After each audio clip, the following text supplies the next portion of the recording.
why we're here right now. I can't fucking believe it, bro. That was one of the best moments from our live album reaction with our entire Patreon community to J. Cole's new and final album, The Fall Off. So if you guys want to catch the full live stream that we did with our entire community on Patreon, you guys could go to the pinned comment. It'll take you guys directly to the Patreon page. And to everyone that subscribed this weekend, it was a huge weekend for the Patreon plan. Thank you so much from the entire team. Bro, people are loving the live album reaction. Absolutely. It was one of the most goated reactions. I got a bit saucy. You know, we both did. It was a good moment, bro. I had a good time. It was fun, man. And then we did our first thoughts. We were tripping on some things in the first thoughts. For example, saying that disc 1 was way better than disc 2. I'm now at a place where maybe disc 2 is better than disc 1. That's what I'm saying, bro. So much has changed over repeated listens. So let me ask you this before we get into the artist performance. How did you treat these re-listens, bro? Because to be honest with you, I've had this album on repeat for the past like 3 days. 100%, bro. I mean, I can't even count how many times I've heard it at this point, but just the deep listens with the headphones, taking it out in the whip and driving it around through the city. The whip tests are incredible with this album. It's so sick to listen to. But I've had fun too because I've done like my loose listens as well, kind of letting it play, having a good time with it. Then like yesterday is when I really like dove deep in and like went through all the samples, went through all the lyrics. Like you guys posted up so much context online too, shit that I didn't pick up on. So it's going to be a fun review. With that being said, let's get into it. Artist performance, Lou, okay? So Cole said that this was going to be his best album. With that being said, you should expect one of his best performances ever on an album if that is the case. So let's start there, bro. Where did he strive on this track list? Yeah, I mean, starting from the top, it was interesting to see him doing that whispering, menacing cadence on 2-6 on the hook. I thought that it was something where I'm like, okay, like 21 Savage and Drake have done this before. Maybe they had a feature on it at some point, but it was refreshing for Cole because he never really tapped into that before. And I love the hunger-filled raps in the second verse as well. And also that finale with the heartfelt singing sounded raw, sounded genuine. He was interpolating Mr. Big, who's a rapper from Alabama. And you also got the which is maybe an interpolation of Ski. It reminded me of that from Sexy Red. So it was cool to see him experiment on that level. Something that I'm just going to say it outright, that holds me back from giving this a perfect rating are the singing performances. And you know what? A lot of them have grown on me, even though I do feel like it is a weakness in the performance. So take me through your thoughts on some of those singing performances. Bro, I think it depends the tracks you're looking at, right? Because one song that really grew on me over the weekend was 39 Intro, bro. For sure. And going to that singing performance at the beginning of 39 Intro, holy fuck, bro. That was so good. It reminds me of like a Sacrifices type of performance, or even some of like the singing performances you got on Apparently. Those were really well done. I really liked it on that end. A couple of ones where I was kind of like, okay, I'm not sure about this, is more on like Bombs in the Ville, bro, where I'm kind of going through the singing performance and I'm kind of like, this is not for me. It reminds me a bit of Amari, and if you guys know the channel, you guys know I'm not a big fan of those performances as well, so I kind of made the connection there. But I'm on the same page, bro. The only thing that I was really considering it, I'm going to be honest with you guys. Yeah, I was really considering, but I'm like, okay, technically for the review, like I can't call it a perfect performance if there's maybe a couple of different like blimps in the track list where I'm like, I can't really dive into it. But do you feel the same way about the singing performances? I mean, yeah, for sure. That being said, I feel like going back to what you were saying, I like when his singing is usually heartfelt, like on an Apparently off of 2014, for example, where he's putting a lot of effort behind the vocals, even if he's not the most talented singer. I feel like where he strives is like his singing at the end of Bunce Road Blues, which is low-key and smooth and complements the Tems vocals too much without trying to upstage her, or even Lonely at the Top, bro. He has some great background vocals and harmonies at the start of that song. So there are highlights towards it. That being said, on Bombs in the Ville, he's sounding raw and passionate, but he just can't hit some of those high notes like the "Let's Run Away." Like there's some of those moments where I appreciate the effort, but it's not hitting, and I'm like, okay, maybe you could have gotten, you know, another Tems, or maybe you could have gotten an Ari Lennox or a better vocalist to make this sound a bit more professional. But those are really like small weaknesses that don't really have that much of an impact on the grand scale of this thing. Let's talk about some of the best performances on here. Looking at him rapping like the rent is due all across Poor Thang. that punk bitch flow is so captivating. I love the aggression, great breath control, enthusiasm all the way through.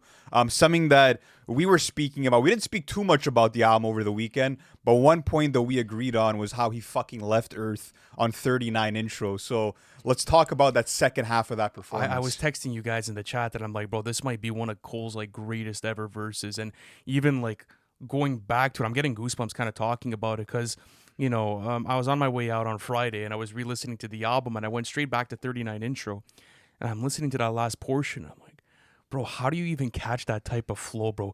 It's so well calculated. It's quick, but like he's not as aggressive as a Poor Thing, for example.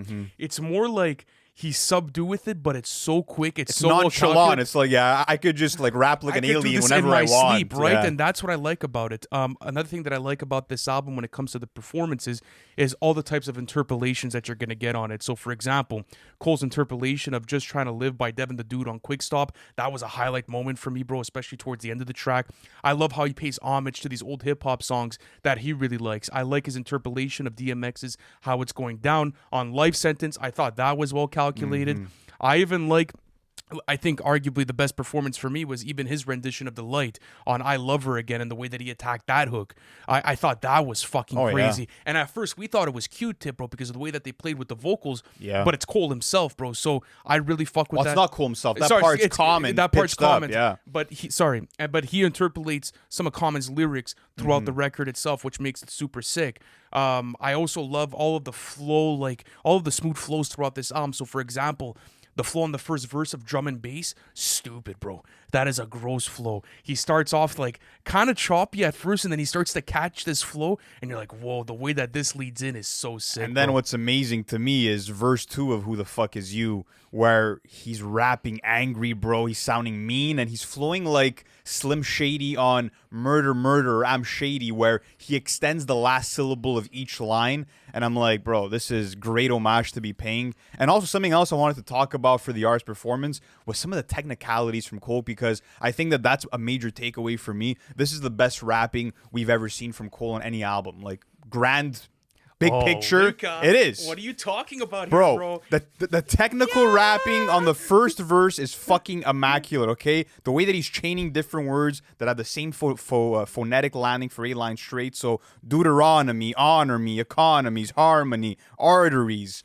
Absolutely insane. Same thing on 39 intro, where he locks into this rhyme scheme where he has 2 syllables that keep repeating. You have the O and the syllables as internals and also for the end rhymes. So it makes like this infinite rhyme scheme. So woke up in ice cold sweats because the flows I chose next are like both sets of both flex. Hold your breath for the pros I profess, Cole the GOAT, and it goes on and on. Bro, some Eminem shit right there. It's some crazy rhyme schemes, and just like the rap nerd in me was foaming at the mouth when I heard that. Yeah, another sick interpolation that I love was obviously the Elevators one. That was a huge topic of conversation after on the Villist. I think he did that beat justice by paying homage to 3 Stacks and Big Boy by using their cadence and flows on this. And it's also a great song for the messaging of the album. Absolutely. Something else I wanted to touch on, a different song.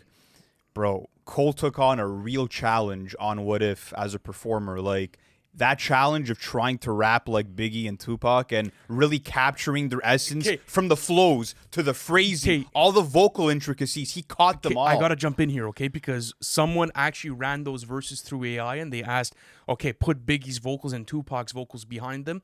And bro, like if you listen to them in the context of Biggie and Tupac's vocals, bro, it sounds spot on. Like the way that he attacked those cadences and those flows for those 2 separate verses, you can make a clear distinguishing factor in who's rapping from what perspective without even having to listen to the lyrics. So I thought that was fucking crazy.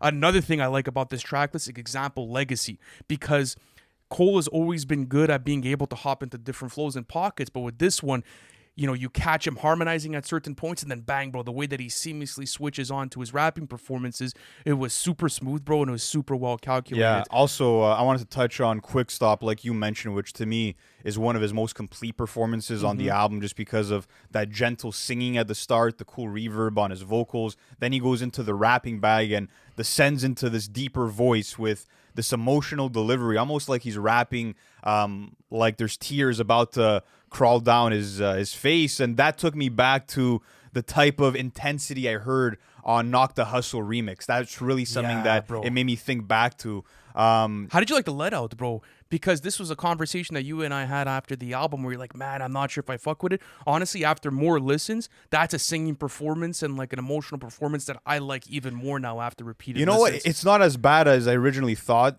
it was. I think it's rough in some areas, like the way he stretches out some certain notes. That being said, I've come to the conclusion that I don't think it's a bad song by any means. It's just not for me. It's really just not for me, but the performance isn't all that bad. I really want to talk about that song actually when it comes to the production. That was like one of the biggest highlights for me, at least with the strings. I also like his harmonizing on Ocean's Way, bro. That was a really nice singing performance as well. Dude. Also, like, we didn't even talk about drum and bass, but that nonchalant confidence he has That's what I was saying, on bro. that That song. flow that's so Oh smooth. my God. And even like another thing too is when you go on to something like Man Up Above, which I think is arguably like one of the best songs on this entire album. Strong cut. Yeah. Bro, that flow is immaculate. Like it's that classic J. Cole flow that you've loved throughout this entire year. So you have so many different performances, bro, that are sprinkled throughout this track list. And bro, like it's hard for me to leave this category and not give him a perfect rating. Honestly, Lou, I'm contemplating it. Like, what else do you want the guy to do? If that's where you're at, that's where you're at, bro. I respect it. I think that He's like, I'm not again, gonna- like to me, It's an hour and 40 minutes of Yeah. runtime, and like, bro, it's like 30 seconds of the album gonna be like, okay, bro. Like, I know it's a technicality, but I feel like leaving here with a perfect performance, bro. Like, he left it all on the if table. that's how for you me. feel, that's how you feel. For me, the singing is sort of shoddy in certain areas, and that kind of holds it back a little bit. But again, to achieve performance-wise, what he was able to achieve is fucking amazing. I wish that his performance, maybe he relied a bit more on other vocalists in certain areas. But bro, for an hour and 40 minutes, he engaged me the whole way through. For every line, every word, every fucking syllable, I was holding on to what he was going to say next. And very charismatic, a range of different styles, cool experimentation that often lands. Amazing rating for me. You have the perfect. I gave it the perfect, There you bro. go. All right, should we do the content, bro? Let's go into the content, man. This is a deep one. So I told you, bro. I told you after the listen, I'm like, bro, this may be his best written album up to this point. I'm gonna be honest with you. Like, I understand that there's other albums in his catalog, like a For Your Eyes Only, that are more concise. You could also maybe go on to another project like Friday Night Lights and say, oh, there's better bar work there. But I think with this one, bro, like he's just talking from the heart throughout the entire album. And to me, like after repeated listens, I understand the concept in full-fledged now. So what I got out of this album, for me personally, this 29 is obviously the start, right? And he gave context behind this disc, saying that this was his perspective after he dropped 2014 and he went back to the Ville. And you start to see that perspective on songs like Safety and Legacy, where he's dealing with different trials and tribulations. And it almost feels like he doesn't know how to feel about his return back to the Ville because he can't connect to the same things that he once did. So, saying like, listen, bro, like my fame and my career that I wished for throughout my entire life has now created a disconnect between me and my home city. And it feels like Cole doesn't know how to feel about that. And then for me, I see like once you start getting into disc 39, there's a sense of like comfort, bro, that's sort of realized within what he's accomplished. And it feels like he's in a much better place now. Obviously, it's more intricate than that, but what did you get out of the theme and message of this album? So much, man. Honestly, like we were spitballing the idea of maybe doing a full breakdown of the concept because I feel like that could be like its own fucking 40-minute video. But what I took out of this was, like you said, him feeling a disconnect to his city on that first disc, and also being more, I would say, aggressive, more hungry for the title of being top dog. I feel like those are like the major differences in mood, where on disc one, he's more agitated. He still has something to prove. He's a bit more uneasy. There's more survivor's guilt. There's more paranoia. This too, on the other hand, like you said, it feels like a spiritual cleanse. It feels like he's finally at peace because what he wanted to achieve back in that bedroom that we see on the album cover,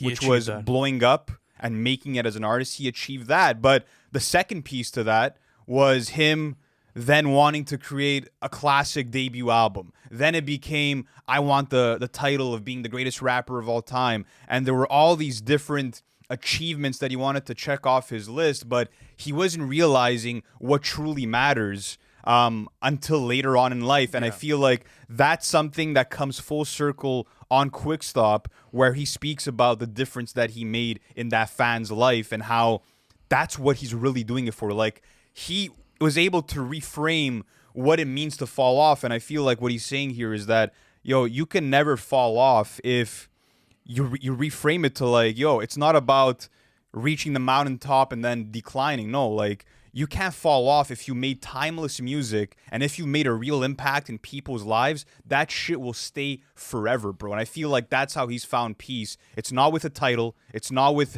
being the unanimous GOAT.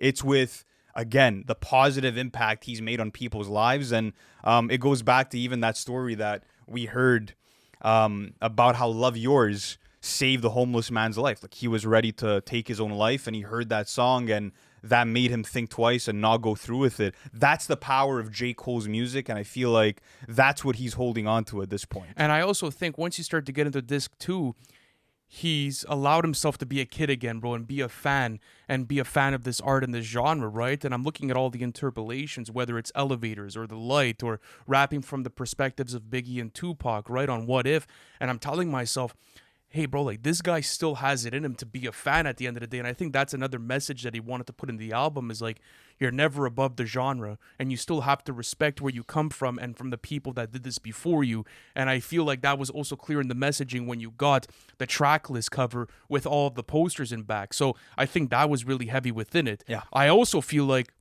Cole's maybe writing a love letter to 3 different things on this album as a whole. Listen, 1 to Fayetteville, right? Like, going back to his hometown. Fayetteville. We got to say it right. We've been fucking it up for too many videos, myself included. Fayetteville. Yeah, Fayetteville, his woman, and his craft, Yeah, which he and said in the description. Yeah, absolutely. And I think that was perfectly accomplished throughout the entire project. Writing style of the album, too, is very interesting because we were talking about Blizzard 26, and you saw Cole even attack his feature verses with a lot more of like a punchline heavy style, a lot of wordplay, bro.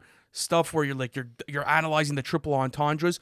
I don't think you're getting that throughout this album. It's a completely different style of writing. To me, I almost feel like I'm listening to like an All Eyes on Me where it's from the heart, bro. Like, he's literally talking to you throughout this entire album, and that's something that, like, I felt like I really appreciated out of this. And Yeah. I think getting all those feature verses, getting Might Delete Later, getting the off season, which was also more bar heavy, he gave me like years worth of content on that end. This felt different from everything else he dropped, bro, where it was more a one-on-one as a Cole fan listening to one of my favorite artists telling me where he's at in his life. Yeah, So I think inspiration-wise, I definitely picked up on like some Common inspiration and also some Nas inspiration. Like, obviously, the Fall Off is Inevitable, which is one of the best written tracks of his entire career, took inspiration from Rewind. I also feel like when you're looking at a song like, I would say, Safety, that brought me back to One Love by Nas as well. Yes, sir. And that's a song I want to talk about because I think that's one of the best written tracks.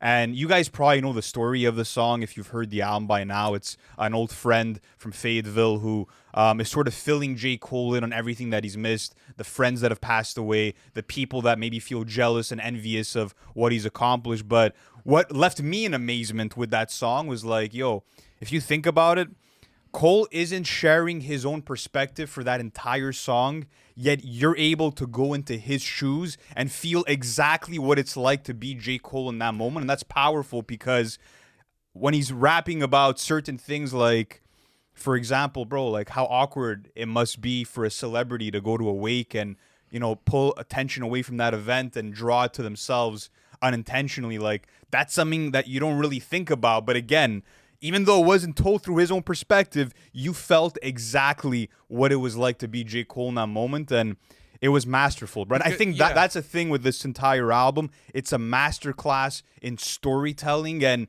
hip-hop is missing that right now. it is missing that. And if you go through this entire album, you'll find full of safeties, bro, where you're getting these in-depth storytelling concepts that make perfect sense for the way that this track list is laid out.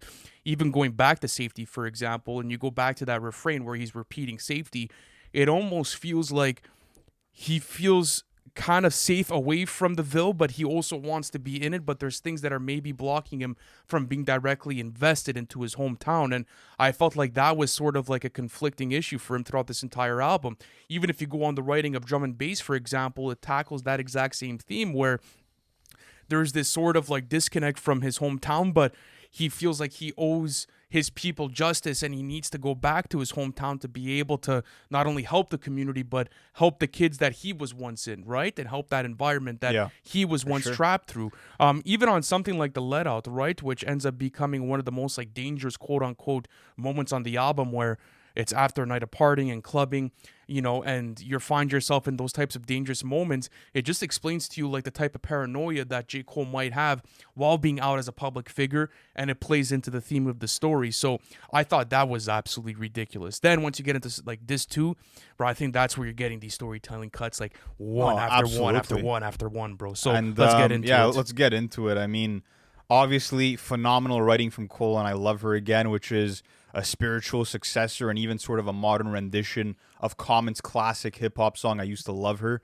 And just the way that he describes hip hop being on OnlyFans, being from the streets and belonging to the streets, that was a funny twist. And you know what I like about this storytelling too, bro? It almost feels like a Catch Me If You Can type of story, because at the beginning of the song, Cole's like trying Chasing to move. her, yeah. He's chasing her. He's trying to find different cities. Then once he gets her, bro, there's this moment of euphoria, right?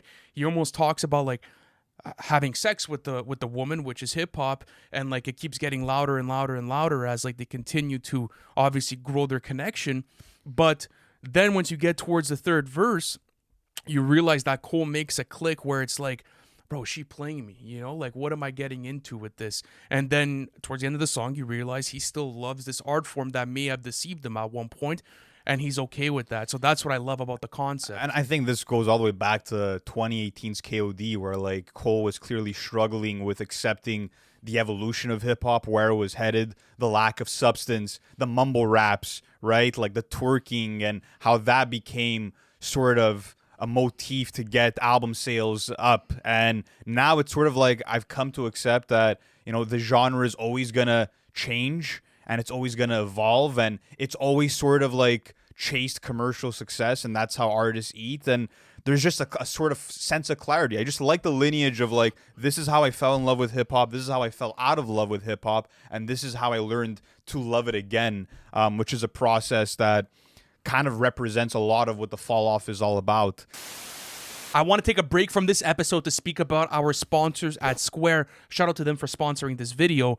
But if you guys are unfamiliar with them, you've probably seen their product all over different small businesses across the country, especially at cafes, restaurants, nail salons, and any other types of businesses that need payment processing. What's really cool about it as well is that it doesn't stop there. If you guys are, let's say, shoe resellers, or you guys have your own small businesses, you guys could use the product as well, because they have so much different hardware to provide for small business owners, such as the little squares that you could attach at the end of your phone, or even the massive tablets that they offer for restaurants when a customer needs to check out. I've personally used them at different festivals that I've gone through. Whenever you're trying to buy a drink or something and you got to tap your phone, they accept Apple Pay, your debit cards, whatever the case may be, Square has you covered for this. But Lou, we have a lot of small business owners and entrepreneurs within the community, and we thought it was really cool because Square is offering anyone that uses our promo code $200 off their first purchase, bro, of any sort of hardware they want off their website. Absolutely. All you guys have to do is go on square.com/go/NFR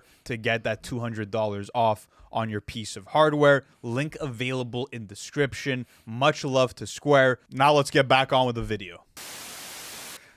Speaking of the second half, I want to touch again on the fall off is inevitable, which has what a fluid story it is, bro. That's a perfectly written song. Lines that hit hard, like I watch my father walk back into my life and it clears up a hurt. And I just feel like it's a great exploration of like the mortality of a human being and also the lifespan of an artist and entertainer. And he's also putting weight on that philosophical question of like, yo, what's meaningful in life? Is it the accolades? Is it the titles? That's the seed that he's planting, I feel like, with the listener, is like, evaluate what really matters to you. He's evaluating what matters to him. And it's like, when we reach our inevitable end, is it really going to be about the album sales? Is it really going to be about who put you at number one on their list? Or is it going to be about, what this life created for you? The family you were able to provide for. And that's what I realized while re-listening to this track too. And I was going back through it, and it almost sounds like he's in agony, like realizing him being taken away from the altar while he's about to marry his wife, or him, seeing his first son like go back into his wife's womb and him not being able to be there. And there's like this disappointment now of him popping bottles in the club and going back to like all of the women that he had. It's not as glamorous anymore. That's what it is, right? Yeah. And he has like this face of regret. And it's so interesting to see the way that this comes full circle, because I think, like you said, for Cole, he wants the listener to understand that obviously materialistic accomplishments will feed your ego, and they'll feed, let's say, your materialistic point of view on life. But at the end of the day, when the cards are on the table, those questions and those like ideologies that you have about life and all these materialistic things don't even matter anymore. And that was a big topic for disc 2, bro. And seeing that perspective come full light was beautiful. Even on What If, it kind of follows that, right? Where instead of Biggie and Tupac, let's say, feeding into all the media bullshit, them not connecting the way that they were supposed to, the violence that was sort of put into the entire feud itself, what if they just sat down and they had a good conversation about it? What if they just sat down and made amends and they were able to go on with their lives? It would have been a completely different trajectory for them. There was a funny meme of like, wow, J. Cole just got Biggie and Tupac to apologize to each other. That being said, like, I do think that whole song was an allegory for J. Cole giving further explanation on why he backed out of the beef to begin with, and his concerns of like, yo, like, I don't want to sacrifice my relationship with two guys that I came up with and that were like brothers to me. And also, I don't want this to spill out into the streets, which I think in this case, that probably likely wouldn't have happened. But it was still that idea of like, I don't want blood to be shed. I don't even want literally to go there, or metaphorically. And I think that was one thing with sort of like the Dis 29 and Dis 39 breakdown that I was a little bit confused with. In the sense of the writing, where I think it was on Poor Thang, where he had lines that kind of sounded like it was still from the perspective of the beef, where it was sort of like, let me pull it up. Yeah, pull it up. But it was sort of like along the lines of climbed out of infinite holes, like maneuvered through the drama with a suit of armor. Like that part, I'm like, if this is Dis 29, how would he be at this place at that point in his life? Yeah, but you could say that he was still at that point in his life after dropping 2014, and he was like, when that type of success comes, bro, you always have drama and tension in your life. So that's the way that I interpreted it. Yeah, so this is the line right here. Hold on. Picture my soul climbing out of infinite holes where guys die over pride and live for the dough. But that wasn't the suit of armor is Who the Fuck Is You, which is also on side 1. And he raps, yeah, come view the style of the unibrowed unibomber who maneuvered through the drama with a suit of armor, moving calmer than the Buddha, ducking funeral parlors. I'm like, this is definitely in relation to that moment. I'm just like, this lyrically just probably would have fit better at the start of Disc 2. Yeah, but it still fits well for Disc 1, bro, because at the same time, like, there was still people trying to diss him after 2014. Like, there was still a lot of drama around him. If he would have directly referenced it, kind of like a what if situation where you feel like that's an allegory, I think there's a clear separation between those lyrics and then after that, the one that you fair. get on Listen, Disc 2. it's just a continuity thing. It doesn't take too much away from the album for me. I want to talk about Man Above because, again, once you get into the concept of this record, I think it's one of the best written tracks. You see Cole talking about the fine line between commercial success, but the way that it's able to bleed into violence. And I think it plays into the what if conversation because at this point in the track list, he's at his most vulnerable, he's observant, and he's talking about how regardless of how much success I do have, that element of street violence is still so near me, bro, and it's still around me at all times. And there's this sense of paranoia around Cole that he can't seem to escape, but yet he comes to terms with, bro, towards the end of the record. Yeah, and these are some topics that, like, that's something else that I noticed, and it makes sense for this being the full circle tie-in of his whole career. Like, he's touched a lot of these topics already in the past, right? Even looking at a song like The Villist, where he's reminiscing over his younger self, going back to that notebook where he found like stains of a bunch of tears that he had shed, and he remembers that mentality of chasing the GOAT status and how now he's realized that there's more troubles that actually come with being on the mountaintop than there was being at the bottom of it looking up. And I thought that was a cool perspective. And then on verse 2,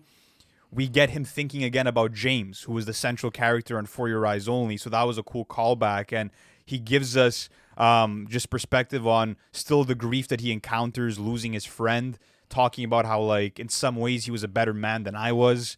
And then gives some food for thought with the line, if money gives happiness, Then please explain the rich bastards with no peace. How come they never bought their way to Zen? And also a cool homophone at the end. Before I'm done, they all gonna respect the mulatto. Mulado. Mulatto. That was a cool bit of wordplay. But yeah, I just like the concept of like what truly fulfills you and brings you happiness, not only in the rap game, but just in life in general. And he tackled it super well. Also touches on his record deal on Old Dog. I don't know if you caught on Yes, to sir. that. He's out of the deal apparently. No more record deal. I'm fresh up out of slavery. Paid dues. I want what's due. Pay me. Referring to, I guess, the Jay-Z Rock Nation deal, which, if you go back to The Inevitable, he raps about how, like, it wasn't the most favorable deal for him at the time. He got, like, a $75,000 advance, which I think he raps about how little he made even on the warm-up, I think it was. And now he's in control of his masters, and he's kind of flexing that. And it's interesting because I think that new deal that he penned with Interscope, we don't know the details of it, but it was in 2024. So, again, I think that it's interesting to see if this is going to be his last album because fresh deal, him still sounding motivated to rap. But it does feel like a spiritual cleanse, and it feels like he could close the book on this chapter of his life and feel fulfilled, bro. That's the major takeaway, I think, from the content on this album. Yeah, and I feel the same way about it. And like I said, the writing style is extremely favorable for the concept of this album because I had gotten so much bar work from him in the past, whether it was a Johnny P's Caddy verse or whether it was the Blizzard 26 verses.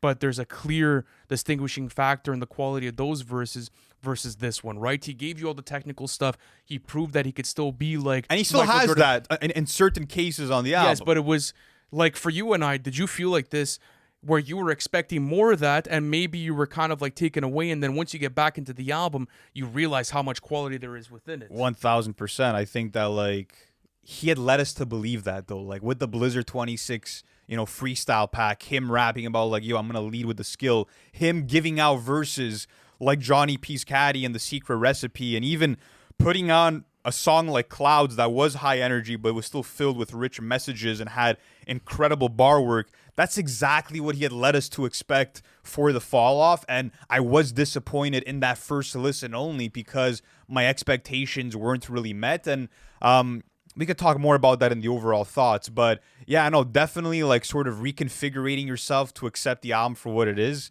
There's no disappointment to be had here. It's only fucking joy, bro. I'm grateful that he put this album out. Yeah, and this was the album. It was well worth the wait. And I realized this was the album that we needed, bro, instead of maybe the album or the writing that we wanted, because I could have gone in and I was down for like all kinds of 99 builds and all kinds of secret recipes where you're looking at the technical ability and you're like, wow. And I did get that through, let's say, records like A Poor Thing, for example. But for me, listening back to this music, bro, it's fucking food for thought, bro. Like, this album is inspiring to listen to when you go into the writing. So what's your rating? I gave it a perfect rating. I have a perfect rating on the writing. I think it's one of his best written albums to date. And I'm not going to there's a couple of cheesy lines, but I'm not going to make one line out of like 2,000 drop my rating. But for example, this was just funny. And it's playful. It's not even a bad lyric. It's just playful Cole, where he raps.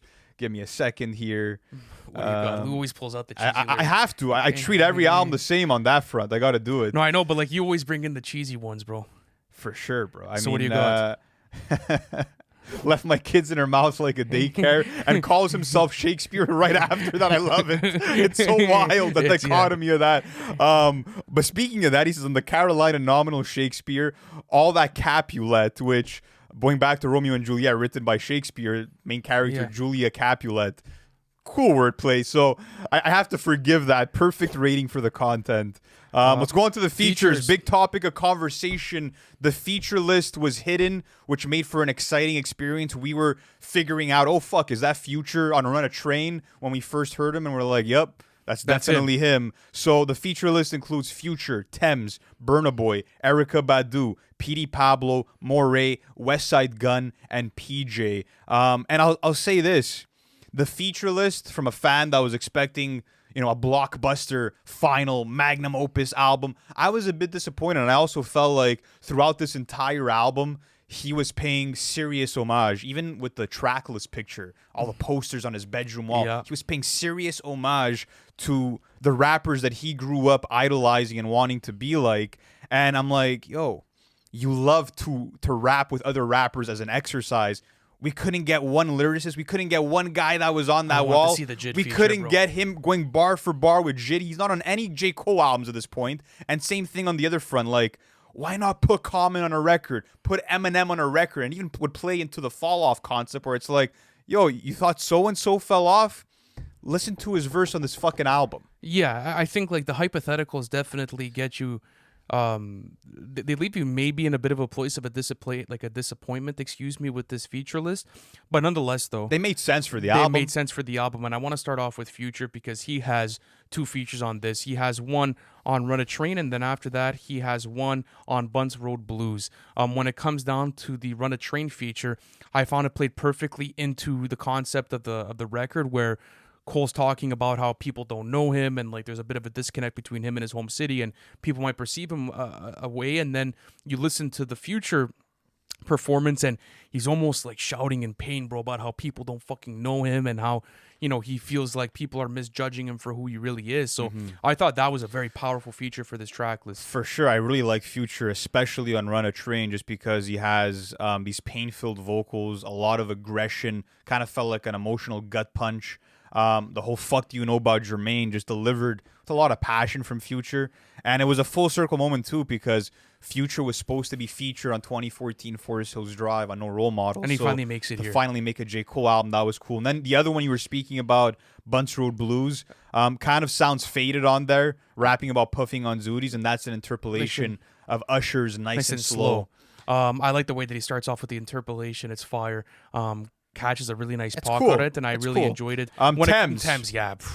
Angelic as always, brother. This was actually a vocalist that you and I wanted to see on this album, bro. We were talking Cleo Soul, Tems, like around that area, and we got a wonderful vocalist here. She has beautiful vocals to end off Bunce Road Blues, and I maybe wanted to see her like be like featured on another track. It was just like, fuck, could I have gotten another J. Cole and Tems like collaboration throughout this album, or maybe in the future? It left me wanting more, bro. Yeah, no, she's really the soul of that song and probably my favorite feature on the album, to be honest with you. West Side Gun. It's funny when before the album came out, I'm like, I don't know if I want a verse. Maybe the ad libs are enough.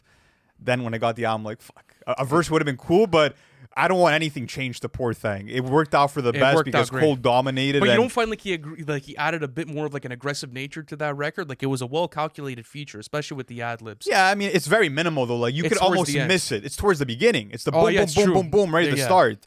You could almost miss it for how minimal it is. Let's speak about PJ on the outro of Legacy. That was a song where it was like, hey, like this is a perfect example of like there's levels to like the singing thing because PJ on the outro sounded much better than Cole, who was like singing just seconds before him. That was something that I caught on where it's like there's a contrast when it's placed right For in front sure. of you. But yeah, PJ did his thing. He sounded great on that song. Nonetheless, great vocals from him at the end of Legacy. It's also a very emotional song, so I like the way that played out.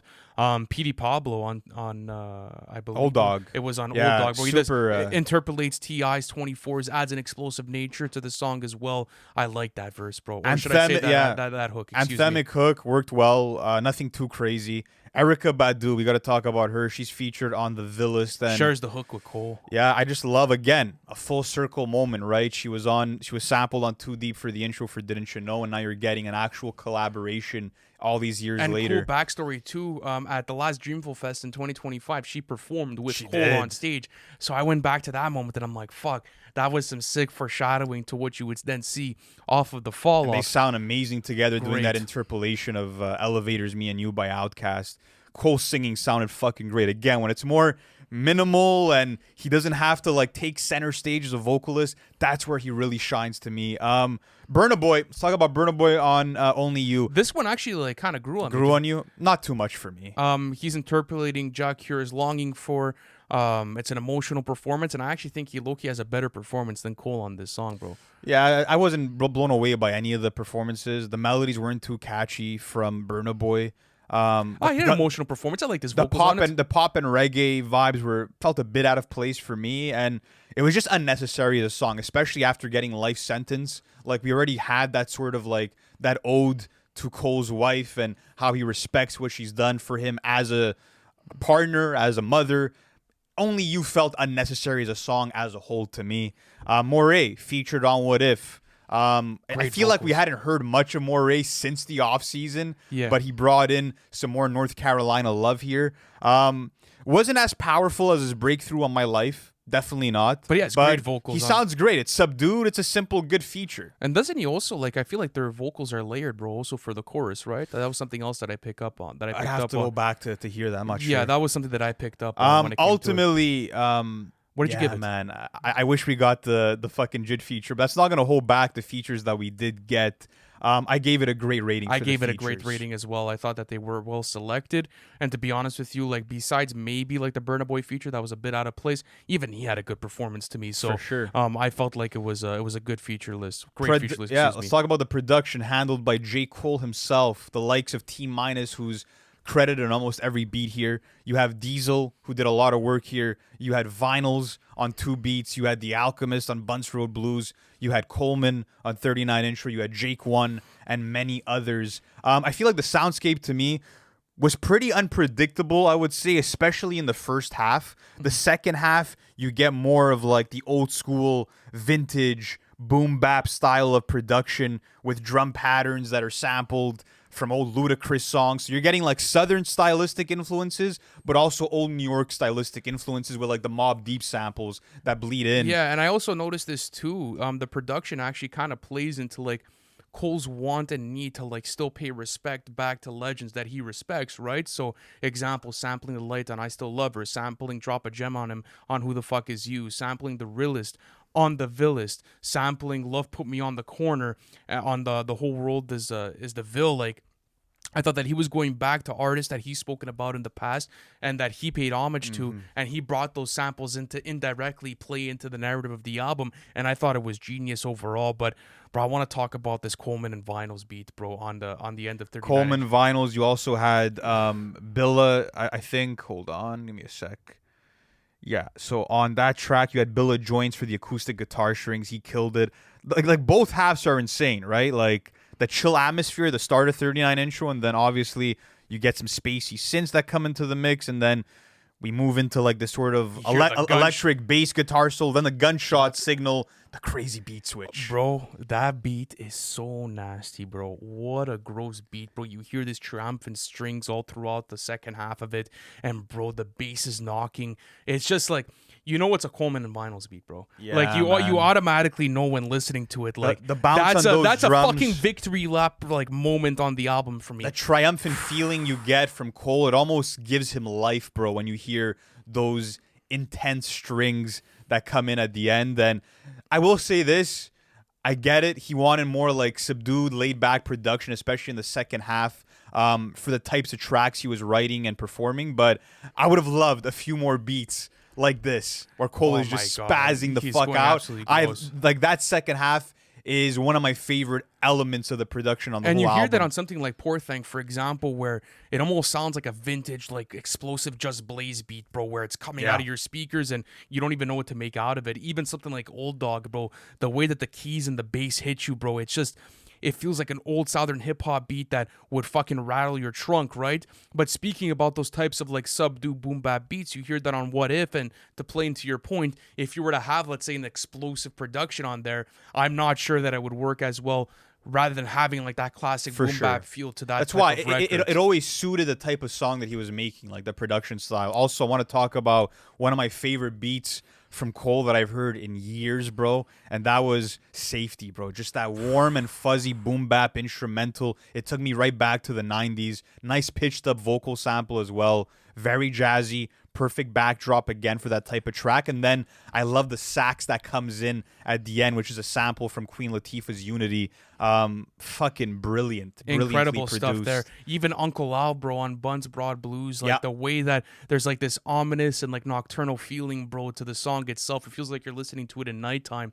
It's such an incredible beat, bro. I really love that one too. Speaking about the strings, bro, on Ocean Way, it's such a stupid beat, bro, because it's a beautiful, gentle, and like tender way to end off the album, bro, and it almost feels like Cole's like on top of the hill, like looking into the sunset, bro, with those beautiful strings in the background. Like, it was such a great way to end off the album. For sure. And then like you do have some songs where it's like they're more like trap beats. They're more like trap oriented, like a 2-6, for example, where it creates a lot of energy, but they are more like kind of simplistic beats, but the you know. bass on that song is really It disgusting. is really good. Something else I want to talk about is definitely the beat on drum and bass, bro. The Scott Kosu pianos that were sampled, my goodness, are they hypnotizing? Really fit well with the trap drums and patterns that you got within it. Something that you were a big fan of was the let out. So talk to me about that beat. Yeah, so going into the let out, it's interesting because you almost start off with like these mariachi strings at the beginning of the Kind of song. salsa vibes at the start, yeah. But then like you're getting these heavy, like almost grunge like guitar strings that then transition into the rest of the song. And I thought it was great when it was blended with the hook of it. So going back to that song off of first listen, I'm like, nah, bro, like I'm not down for this, you know? And then listening to it over the weekend, I'm nodding my head to these guitar strings and I'm telling myself, bro, these all sound played live, which they were, bro. And that was another thing that I liked about this album. When it came to a lot of like the guitar strings that you hear on it, they were played live by Cole's guitarist and by him himself. So I found that added a beautiful depth to the album. Yeah, I mean, I still don't know if I needed to hear Cole on a beat like that. But production-wise itself, cool electric guitar solo at the end of it as well. It wasn't a poorly produced song, that's for sure. It was a bit like it threw you off. You know what I mean? It was a bit of a curveball. That's what I will like, say though. this, even though it's one of my least favorite songs on the album, and I won't be going back to it. It is one of the catchier hooks. The hook, like whether I like it or not, it's kind of staying in my head a little bit. That's what I like about it, bro. It's like I didn't know I needed this until I listened to it, right? But another song and production that I really like was, I believe, on Lonely at the Top, right? This was towards the end of this 29. You're getting like this slower, wompier sort of like Did you pick up on the sample of that one? No, I didn't. That's Bab's intro off of Tana Talk 3, Yes, it's bro. true, bro. Yes, Well, absolutely. Okay, now I hear it. Fuck yeah, Sounds bro. incredible. The way that they flip that is fucking sick, bro. So good. And it plays perfectly into the song itself because, again, that's a really deep song for the album. And I think that's what Cole tried to do with the soundscape is like give you a flavor of everything, right? Whether you like his more explosive beats, you'll get that. Whether you like, more of like subdue, boom bap type of performances, there's great records like that as well. The sample work on this album is fucking fantastic. So what do you make out of the overall thoughts on the production? Just one more I want to shout out. Well, first of all, the fall off is inevitable. Just that chipmunk soul sample and the closing synths just sounds like a classic hip hop beat. But also, I love her again, bro. Cole and Jake One, they flipped that fucking common sample to perfection. I love the sax streaks. I love the boom bap drums. Sounding like vintage Farside or Jay Dilla. Beautifully sounding. Oh, actually, my favorite sample on the entire album is the Marvin Sapp sample, bro. I never would have made it on A Man Up Above, bro. Yeah. The way that those vocals come in and out of the track, bro, they're beautiful and they play into the record's concept. Ultimately, I have an amazing rating. I think that, there are beats that are more like standard and kind of uneventful where they're carried by the Cole performance or songwriting, but then you do have some extreme massive highlights like the end of 39 intro. We're looking at Poor Thing or some other tracks like we just mentioned, like I Love Her Again. One song that was tickling our brains, bro, in the live album reaction was at the end of Hit the Gas, bro, and I figured out what it was. He sampled the drums on What's Your Fantasy by Ludacris, bro, and the way that they were sped up, super sick. So like there was also like an unpredictability factor, like you said, to the production of this track list where I'm listening to something like an Ocean Way or I'm listening to the end of Hit the Gas, and I've never heard these types of beats on a Cole album, and I found that to be really cool as a listener where it's like, okay, I'm not going to get a bunch of like no role models, like fucking triumphant beats. I think that would have been uncalculated, uneventful as well because this is a double album, bro. You need range to the production and to the soundscape. And I think he provided you that. My overall score for the production was amazing as well. But let's get into the replay value. Lou, when it comes down to the double disc format, it's a hit or miss for certain people. But I think our prediction was right when we were doing our videos before this. We knew Cole was gonna attack this with grace, bro. And if there was someone to do it, it was fucking Jermaine Cole, bro. When I go through this track list, buddy, listen, it's pretty stupid how many songs, bro, I'm like junking off of this album, bro. Of course, bro. And the thing is too is that like you gotta understand, this is 10 years of work, bro. Yeah. You're getting multiple POVs, different years of perspective and thought.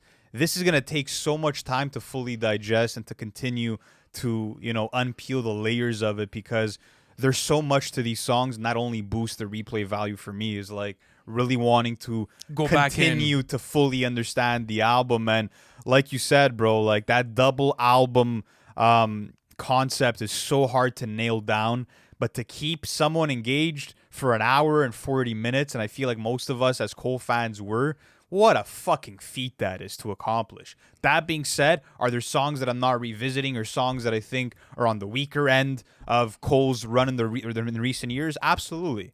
You know, there's a couple of those songs. Like my least favorite songs on here would be The Let Out, Bombs in the Ville, Life Sentence, and Only You. Those are songs that are just like kind of okay. Yeah, and the that only aren't one great. that I'm keeping out of the ones that you just mentioned was actually The Let Out, Yeah. because that's a song that I'm really enjoying. So, Lou, let's do this, bro. Okay, so these are my keeps off of the album, bro. I'm gonna give you my reasoning. Well, Okay? well, you don't have to give me your keeps. You can just give me what you're not keeping. It's gonna be much. You're, that's just true. gonna name the whole track list at that point. Only You, Bombs in the Ville, and then I believe my last one was, hold on a second, it was the Burna Boy feature. That Yeah, I Only wasn't- You. What was the other one that you had? Life Sentence. Life so, yeah, Sentence, So yeah. Only You, Life Sentence, and then after that, Bombs in the Ville are like the only, and Bombs in the Ville is like half of it because I'm going back to Hit the Glass. Yeah, you like Hit the Gas. So do I. So I'm going back to Hit the Gas, and then I'm starting it like at the midway point, and then I'm letting it ride throughout my Give me whip. your favorite songs, 5 or 6, let's say. Like, we don't highlighted have to them, put actually. a specific number, but your favorites. Okay. At this point. Safety, Poor Thing,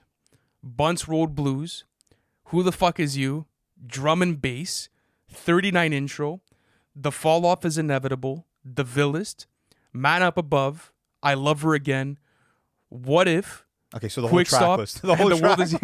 Is like it's hard, but Okay, like, that's where narrow it down to like 5. Try to do that. narrow it down to 5 or bro. 6. Okay, 5 or 6. Okay, so Safety for sure, Poor Thing for sure.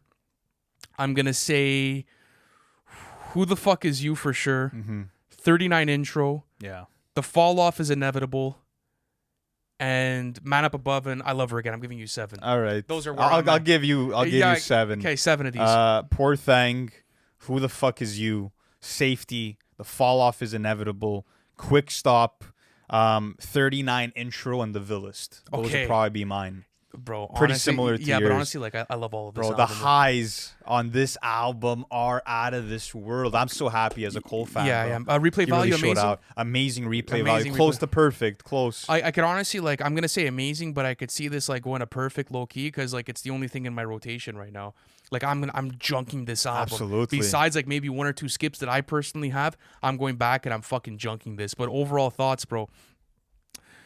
We were on the phone on Friday and I said, Lou, this might be this is arguably his best album he's ever put out. He's like, nah, bro. He's like, nah. Oh, I do you don't have know." that thought? Do you have this as Cole's #1 album? Because Listen, I don't. And I'll say that.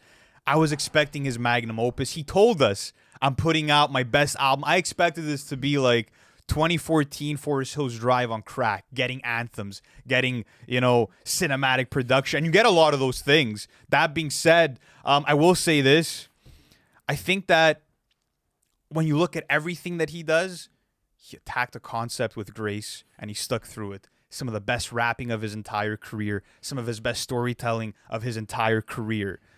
I think the concept, I will say, he's executed tighter, more concise concepts on KOD and For Your Eyes Only. I think he maybe gets like, there's a bit of detours here and there. Yeah, but that was gonna be bound with the double With the album. double album, And yeah. that's it. Like, if you asked me, what would I rather have, bro? A 10-song tight track list where maybe I'm like getting a tighter concept or I'm getting this double album. I'm taking the double album every day. I'm sorry, bro. The amount of songs that I'm taking off of this album and the highs that I've gotten off of it, to me, is well worth the wait. So I'm going to say this. Is it his #1 album? You didn't answer that question. I think right now, like... For now? For now, yeah. Wow. Okay. For now, Respect. I think, Respect. bro, like when I look at all of these songs, like a Safety, like a What If, the Villist, bro, I'm sorry. There's songs on here that if I go into like a song tracklist ranking with 2014 and I put nostalgia aside, unbiasedly, bro, like I'm living with this album. Like I am having such a good time. And for me, at what point I'm at in my life, it's one of the best hip hop albums of the whole fucking decade. And I will go as far as saying this, it's one of the greatest double discs that has ever came out in this fucking genre, bro. Yeah, one of the best double disc albums of all time. And I will say that it's probably my favorite since Big Crits Forever is a mighty long time. I think it's the best in like 10 years for a double disc album.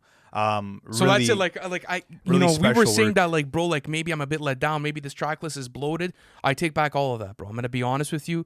Oh yeah, To me- I'm not let and down. there's gonna be people in the comments. Oh, you guys are backtracking and shit. That's what the first thoughts is for. It's literally like the first conversation we have after an album. Shit is meant to live with you. And after the weekend listens and everything I'm doing up to this point, bro, I couldn't be happier as a Cole fan. He gave me everything I wanted.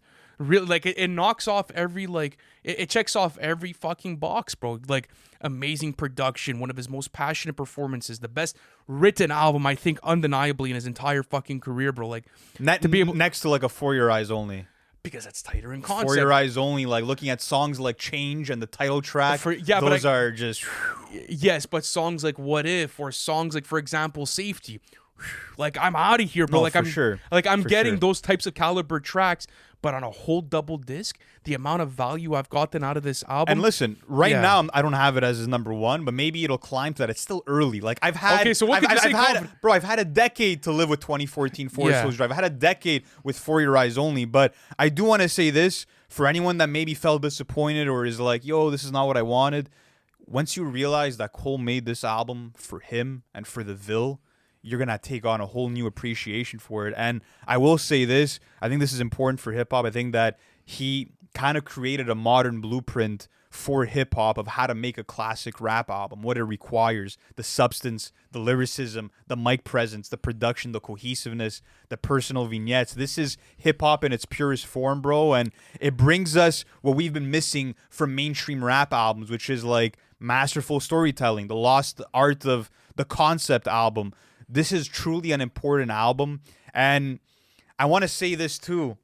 Think about how ambitious this was, bro. I think this is his most ambitious album. When you're looking at the styles of production and all of this singing, it's his most experimental album up to this point. You had an hour 41-minute runtime, songs running mostly 4 to 5 minutes. Like I said, no lead single to push for the charts, limited features, and somehow he accomplished what might be his best album yet, and he didn't play the game, bro. He did all of that without playing the game. Instant classic, in my opinion, bro. This is the vibe that I got after like a Daytona, for example. To me, this is an instant classic, Lou. I could say that confidently. I respect it. I'm not there yet. Maybe I'll grow to that stage, but for me, I think it's a near perfect album for me. Yeah, I genuinely feel it. So, by the way, overall thoughts? Amazing album. Same for you? Yeah, same for me. I gave it the amazing rating, but I think this is an instant classic, bro. I genuinely feel like this is one of the best double disc albums that has ever graced hip hop, bro. It's up there for me with like some of the best that's ever been released. How would you feel if he drops an album in 4 years? Oh, I don't know, bro. Like, I'm not even thinking about that. Like, my mind is not even there. It feels like it's the perfect send-off. It is a perfect send-off. Sequencing-wise, I wish the fall-off is inevitable would have been the outro. That would have tied everything full circle, like ending where everything started. That being said, I feel like we didn't get like a song where there's a farewell, and that low-key gives me hope that I think that this was him being like, okay, if I want it to be done, I'm happy. But I'm not. If I'm not done, I don't think he is, I'll be back for more. And I think he's seen the love and the reception, bro. The rollout has been beautiful for him. Like what he's doing, bro. I saw people clowning this online about how he took his old Civic and went and go sell CDs with the fans. Bro, that's an amazing thing. Like he's not trying to play it off as, oh, bro, I was once this broke artist. Like for him, if you listen to the album, it's him going back to his roots as a fan and as a starving artist and someone that's trying to make it, bro. And to see that the marketing tactics and the rollout are following those same things, bro. There's like this beautiful world that was built around this album, bro. Yeah. Everything from the rollout to the album experience, everything. Like when you look at this album experience's full picture, there's no stones left unturned. That's the perfect way to put this album. He did what he set out to do. No stones left unturned. He did it for the fans. He did it for himself. He did it for his home city. He did it for the love of hip hop. And like you said, bro, this should be an example for future artists to say, hey, listen, I could create at my own pace and I could give you what you want. Think about the amount of excitement and the amount of like hype around this album right now with this type of format, bro. I haven't seen it's this insane, like since the 2010s. And everybody is attempting to make albums this long and make them hit and, trim off fat, but no one's really accomplished this, like I said, in I think about 10 years. And our prediction for this being album of the year, I think that it will be very tough for any album to top this, to be honest with you. And one of the best albums of the decade, yeah. I think so. Oh, bro. I think so. We're going to have a future conversation for a piece of content I have, and you're going to see my take on that, bro. I genuinely feel like this is one of the best albums that's been released in a long time, bro. So Yep. with that being said, ladies and gentlemen, let us know how you feel in the comment section. How would you grade this album? What's your favorite songs? And like I mentioned at the beginning of this review, full live album reaction available for you guys on the Patreon plan. Click the link in the pinned comment. Again, thank you to J. Cole and Dreamville for releasing this beautiful piece of art. It's been an honor to cover it. Yeah, bro, it's been a fucking honor. If you guys go back to the inception of the channel, bro, we've been covering this album since, like, for me, it's like a bittersweet emotion, bro. Because we've had videos on this since, like, 2020, and to finally have it in my rotation, it feels a bit unreal. So, much love to everyone that's been with us throughout this entire ride. We appreciate you guys. We love you guys, and we'll catch you on the next one. Peace.